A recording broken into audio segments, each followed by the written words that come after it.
Hello friends, and welcome back to Anno 2205.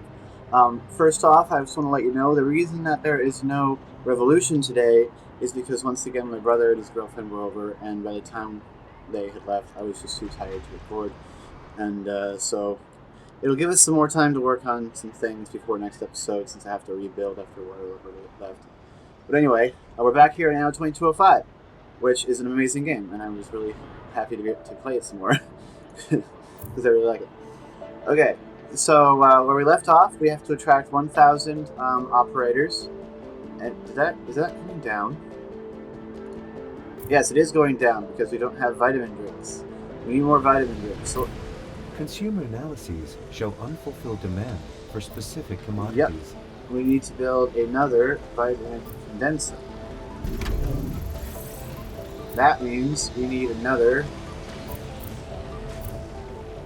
fruit plant. Well, 2 more fruit plantations.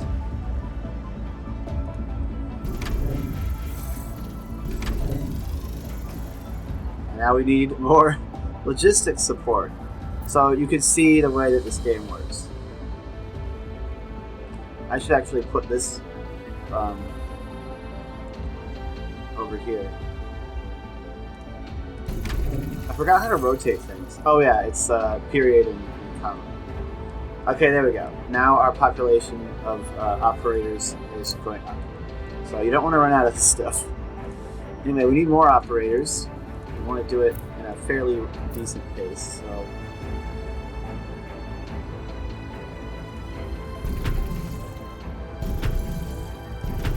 we're going to do that by building. Can I fit that there? I can fit that there. Fantastic. That is perfect. More houses. Of course, you got to always keep track of your items. Okay, so we need more organic foods. Now, at the moment, the only way that we can fulfill these new demands is by building more farms and more buildings. But once we have accomplished this goal and unlocked the next phase of the campaign, we'll have other options available. And that other option is, I think, very, very cool. And I'm actually a very big fan of it. So we want to show that to you. But we have to attract more operators first. So I've built a lot of worker housing. Now it's time to upgrade them. I'm going to hit A. I'm going to drag a box over a bunch of them at random. Your technicians are ready. Start the elevator construction once all other requirements are met. Now we need... My associate, John Rafferty, is already heading here with the special material deliveries. Yes, the special material deliveries from John Rafferty. New blueprints ready for implementation. Yes. I just need to stabilize my basic item income first. I'm going to need another vitamin condenser, which means I'm going to need 2 more fruit plantations. Darn it, almost fit it. Okay, I can fit it here, that's fine.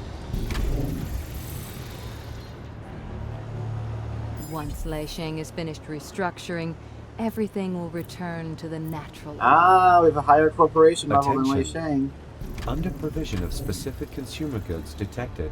Oh, are we low on power, or did we hit exactly 0? No. We're in the negative, but it's not telling us that we're in the negative, so it's a bit funky. But we now have access to the tidal power station, which we're going to build one of, and that's going to give us crap tons of power. Oh wait, we already have one over here, actually. So I don't want to do that. You'll see why in a bit. We'll just go ahead and build another windmill. Okay, so now we can select our spaceport and click upgrade. So this is what it looks like now. It's going to look a little cooler. There we go. Yeah, Rafferty here. Miss Bowman assigned me to ensure the transport's safety. This Approaching grizzled your old sector, man. He's kind of cool. And this is the main enemy in the game. Code Red. We're under attack. Code Red. Damn it. The cargo. Protect the ship. People of Earth, this is the manifesto of the Moon's independence. The global union waged war on us for generations with weapons like falsehood, negligence, and exploitation. And the LEC bowed its head in servile compassion. compliance. But not anymore. Set no foot on the land of our forefathers. We are the Orbital Watch. The moon is free. They attacked us out of nowhere, sunk all my ships and took over the cargo. Now they're blockading the whole sector. No transports are gonna make it through anymore. All right, no time to study regulations. Meet Rafferty at the coordinates transmitted. Do whatever is necessary. Okay, Spaceport expansion approved. this is our like initial space elevator construction. Kind of cool. So yeah, now we have our first Driving a bike, combat shooting mission. at people. We have to show some fight. Yeah, those Orbital Watch guys are basically like moon worshipping zealots or something like that. Okay, so this is the strategic map. You can click on this button in the upper left to at any time to view it. We have the space station over here. These options become available once we've connected our space elevator. There's the moon. These are the two temperate regions that we didn't choose when we picked our starting location. And then there's going to be some over here, and then this is a conflict zone. At any time, you can come here, and then if you have more than one region, you can swap between them. So rather than having multiple like islands all in one map, 2205 has split them up using this strategic map. And this is the most interesting Bunch part. of rats laying hand on our ships. Give them hell. How they've split up the combat from the building aspect. So you get access to a set number of ships, and then you can upgrade them by spending money. But you have to unlock the upgrades by completing these combat missions to gain veterancy. So right now I can only do the standard difficulty, which is really easy. But as you do more of these missions, you can gain military level. You can do the advanced difficulty and the expert difficulty, which gives you greater rewards but are more difficult. And basically, we're going to get these benefits right here: graphene, combat experience, and iridium for completing this mission. But there are also other secondary missions that we can accomplish during the mission, which I highly recommend doing because you get, of course, bonus resources. And these combat missions are the only way to get graphene and iridium materials, which we're going to make use of very shortly. There. That's where the bleeding cowards attacked us, still circling our cargo ships like a swarm of black flies. And I see they brought reinforcements. Gotta be careful. Yeah, these... I've seen them before. They've no compunctions at all. Press past their blockade and free our ships. I got your back. These guys set all this up really quickly for having just attacked. Alright, so for this mission, we got John Rafferty's ship with us, which makes... He's going to make this mission, like, really easy. Darn it, my phone turned.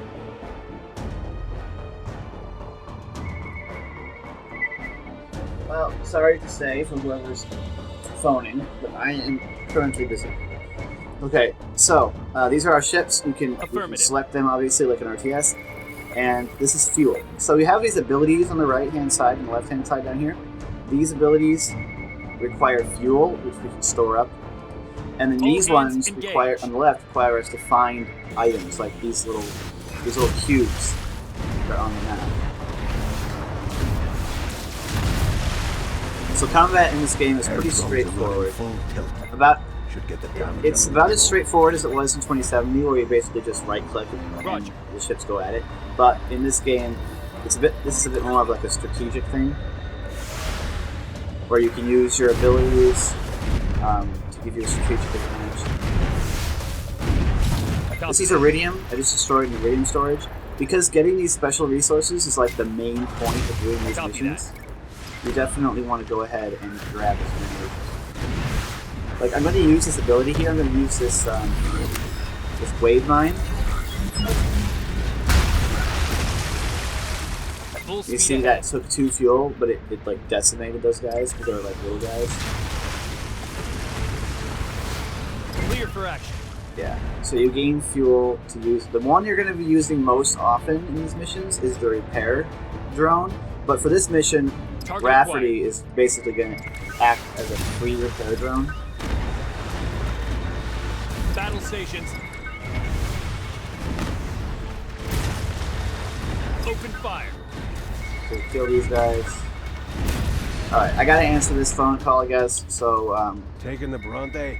Don't worry, my drones will fix we're gonna that. pause this, and I'm gonna be... Alright, sorry about that. It was my dad calling, so I had to answer. I'm the only one home right now.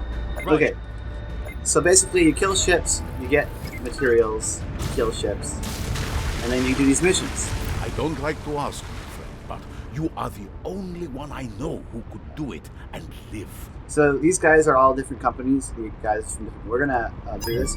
He wants us to find valuable ores on land, which basically just means we have to look around the land and find little clickables, like these rocks. And this is not one of the missions that I got the first time I played this mission on my other company, so they do appear to be somewhat randomized. So you will tend to get different missions. There we go. That was a mission. Oh, often a strong hand is required to wring order from chaos. Yours was certainly strong enough. Those ones are usually very easy, so there's no reason not to do them. What's this guy? Just the one I wanted to see. Mind lending me a hand? Okay, we're gonna accept this. Think I got her just about right. He wants us to give him 2 of our missile barrages, which is fine, because we're gonna get plenty of them. So we're gonna give him... Battle stations. We're gonna give him 2 Nice missile job you did barrages. there. Smooth, efficient, fine. If you played Anno 2070, Coordinates confirmed. then you'll remember Trenchcoat, the guy who owned the guy who owned the aircraft carrier that you could trade with. That Nick Papadopoulos guy is basically Trenchcoat. I'm afraid we will not solve this issue without military. We're gonna accept this guy's mission. Basically, he just wants us to use the repair drone 4 times Target acquired. during this mission. It doesn't matter if it actually heals anything. Like, we don't even need to use repair drone in this mission because Rafferty's ship will take care of it. But I want the Iridium, the extra experience. Full Like, speed ahead. when you do these early versions of the missions, early in the game, you don't get a ton of Iridium from them, We are under attack. like you do later. So you really want to get as much out of each one as you can. This mission is pretty easy. Think I got her just about right. So we can only do it on standard, which is super simple, and Rafferty makes this mission even easier.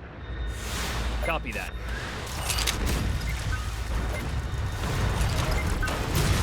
On The our ships kind of use a fire and then forget method of attacking, where they will attack as they drive by, but once they've launched the missile barrage, you can obviously start moving. way. All hands It engaged. won't mess anything. Basically, you just want to go around killing everything and grabbing Underway. as much of these things as you can. Like, there's no reason. Weapon systems There's online. no reason not to. Like, this graphene over here, there's no way I wouldn't go and get that. It's just so easy. And you'll see why these resources are important. It looks like that ship got a little hung up on that ship. Coordinates The confirmed. pathing for these missions are usually pretty good. I hate these things. Ah. Self-repair. Running. Those are kamikaze bomb drones, and your ships don't fire fast enough to really kill them Underway. quickly. So they're pretty annoying. Let's use a missile barrage on these guys. I'll show you what that looks like. Launching. Nuclear missile. They say it's a nuclear missile, and it kind of looks like one. I got her just about Yeah, right. those are motion pods. Roger.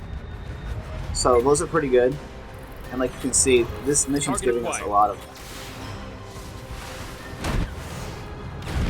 In later missions, or at least in more On our difficult way. missions, your strategic use of your abilities and your payloads are really what allows you to succeed. In this mission, it's this is just basically the tutorial mission for these types of things. Super easy, just to Full speed get you ahead. into what it is. Nuclear missile. Use another missile barrage. because we can. Here they come. Repair systems online. We need to use repair one more time. Target acquired. We should attack those guys. So each ship that you have in your fleet has a different ability, different weapons. So this little guy here, the Spark, he's got a relative. He's not got a whole lot of hull strength, but what he does have is his weapon does AoE damage. It chains, see? So it's really good for getting rid of a bunch of small ships. This is your tank ship, the Turtle.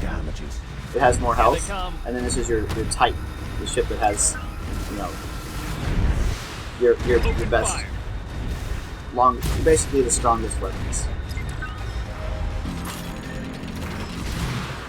Later, we'll acquire another Spark. We'll also acquire an artillery ship that doesn't have very much health, but has long-range artillery that can actually outrange those guard towers. We are under attack. I'll use the EM pulse to show you what it looks like. It's pretty cool.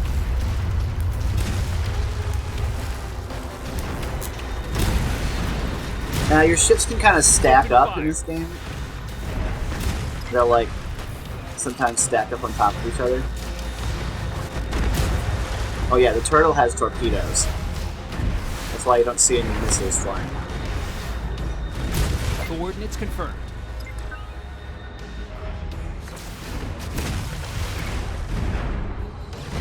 On our way. So, you may be looking at this mission and thinking, well, this just looks like a stomp.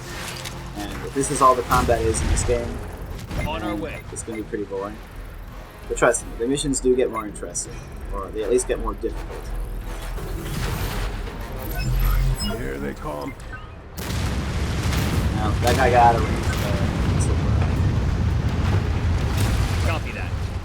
They do get more interesting, and they definitely get more rewarding. Underway. Alright, let's go over here. Well, no, we want to go over here and get that really item cache. Because like I said, the main reason for doing these missions is to get the graphene and iridium resources.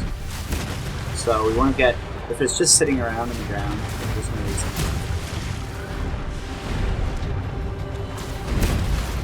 Full speed ahead. Alright. Full speed ahead, which was a little faster.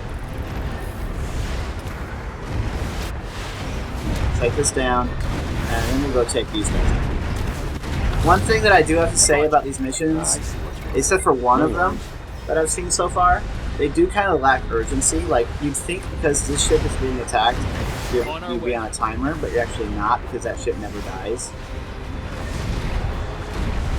Alright, we got attacking. We'll use this ability, which summons a fleet of allied ships. Nuclear missile. Fire. And our call downs do not damage our allies. Air drones launched. You showed him. Knew you had it in you. Like, this ship should have been taking damage. Swooping in and saving the day. Our crews will thank you for it. It's just, it doesn't ever actually die. Alright, so because we completed all of these secondary objectives, we ended up with 60 iridium, 41 graphene, and 40 combat experience. Great. We currently have access to a Titan veteran ship, which we're going to get. It's only 1,000 credits. These upgrades get very expensive later on. Like, upgrading this was only 1,000, but upgrading it again is going to be like 150,000. So these ships get very expensive. Once this military level reaches 3, we'll have access to upgrading our Turtle. And then once we get to a corporation level of 6, we'll unlock the Flare, which is our artillery ship. So there you go. It's our first combat mission. I'm glad you came back unharmed. This attack gave everyone at the Union headquarters shock. But the program has to go on. Yes, it does. So now... We've lost contact to Lunar Excavation Corp. It seems many moon colonies aligned with the Orbital Watch. It's all the more important your space elevator goes into operation. Indeed. So, the only downside to this system right here is that you have to reload the areas. You still get all of your income when you're not in an area, but you do need to reload it. Which, as you can see, doesn't take too long. Okay, now we need to, well, aside from doing this mission, we need to, we have our graphene, we have to spend 10 of it for this. We have to select our spaceport and finalize this. Cable firmly attached. There we go. Elevator car ready for departure. There's our space elevator. Attention. Approaching Global Union Space Station. Prepare for docking. I wonder how long that would actually take in real time.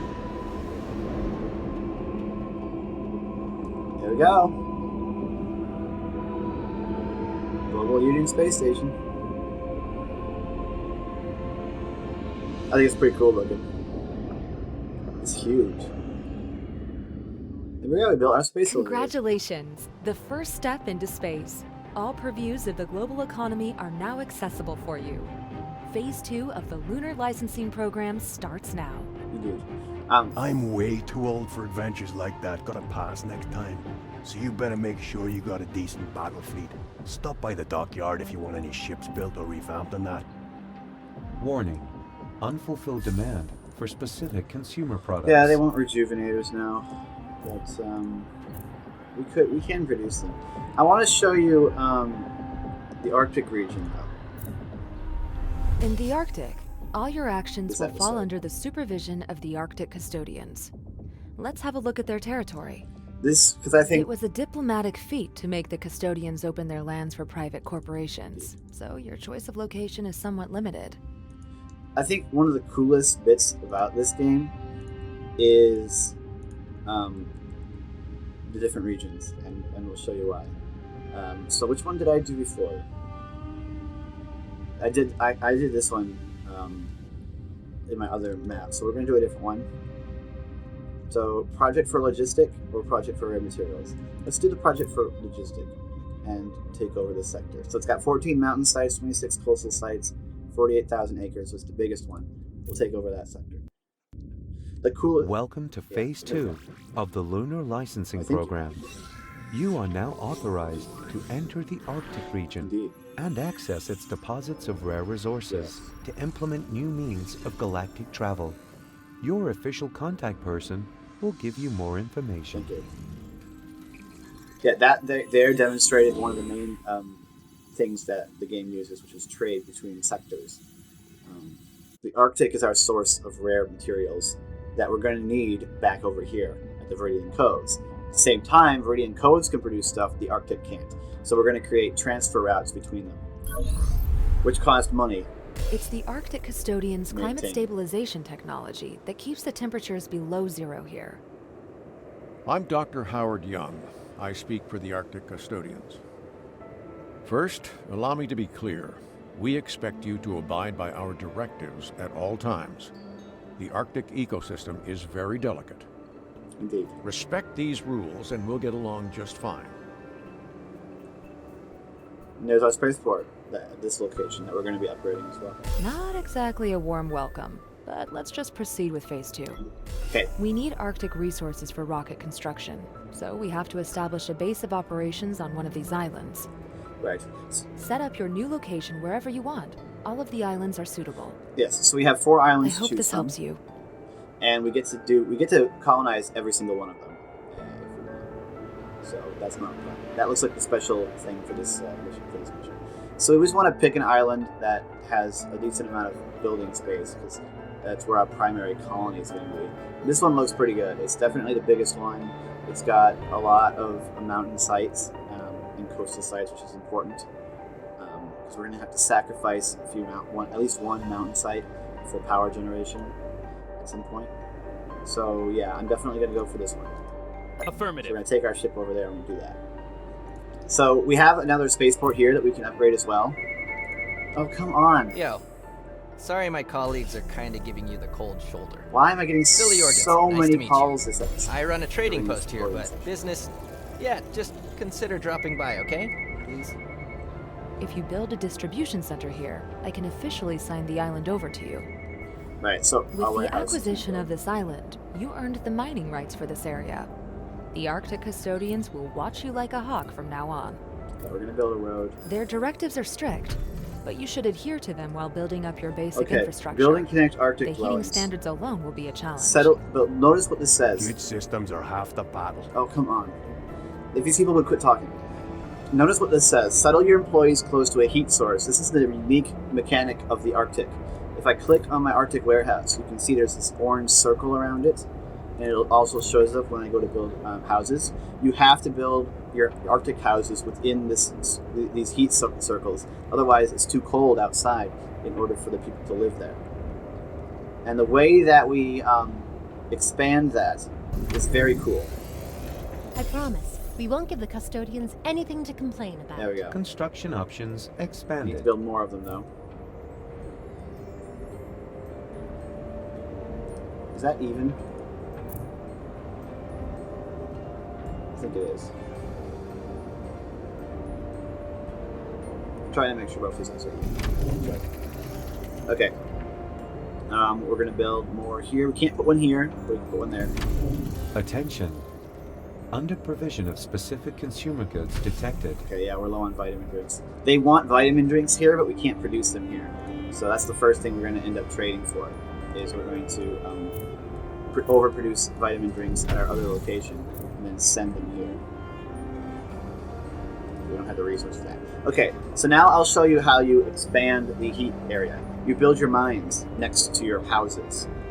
Fine, your settlement seems to follow our regulations well enough. There we go. You are permitted to continue the expansion of your spaceport within reasonable limits. Well, that's exactly what's on the agenda right now. The Orbital Watch is still threatening the Union trade routes. You have to establish your own shipping docks at the spaceport. Okay, first things first, we need to construct metal foam, which is what the buildings and houses here are built out of, so we need an aluminum mine. So we're going to try and put this aluminum mine as close to our base as possible, so we don't have to spend as much logistics transporting, so we'll do that. And then we're going to use this road to connect it, because the way that logistics works, you need to have a direct connection to your source of logistics as possible, so that it costs less. Although this one's so far away, it's going to cost a lot, so our next logistics thing is going to be over here. Okay, so let's now, we've got our aluminum coming in at +6. We need to build our compression chamber. This is the reactor, the factory that's going to produce our building materials. But look at it. There's a ring of heat around it. This is how you expand the buildable area in the Arctic. So whereas you would previously mostly build your factories separate from your houses, not for any particular reason, but oh, come on. But just because you know, it may have been easier to keep track of or something like that. That's why I usually do it. In the Arctic, your means of production and the houses need to be next to each other,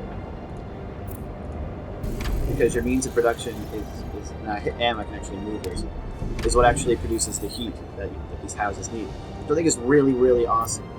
Okay, so we still have 3 more aluminum, which means we can technically get twice as much production out of this. Now I could build another compression chamber, which is going to require another 200 maintenance, 20 people, and 40 energy and 9 logistics. Or now that we have access to these rare materials like iridium, I have access to building modules. I can build. I can't because I don't have petrochemicals for this. But you can build these additional modules. This is like the farm, or these are the same thing. Okay, as the in Anno 2070, where you had to place a farm and then place farm fields for them to produce, except now they're upgrades. So they're completely optional, but you totally want to do them. So for the cost of 10 petrochemicals, which is a resource that you get for completing combat missions, I can increase productivity of this thing by 200%, which is more than I would get for building a second one. So you can see how they're really, really cool, these upgrades. So anyway, I hope you've enjoyed this episode. I hope you enjoyed this first look at the Arctic. It really is a cool mechanic, the heat mechanic, and I quite like how they've implemented it. It makes the Arctic a bit more difficult, but a bit more challenging. Still really cool. So anyway, hope you're enjoying Anno 2205. Revolution will be back at its regularly scheduled time on Friday. Anyway, I'm SentinalH, and I'm signing out.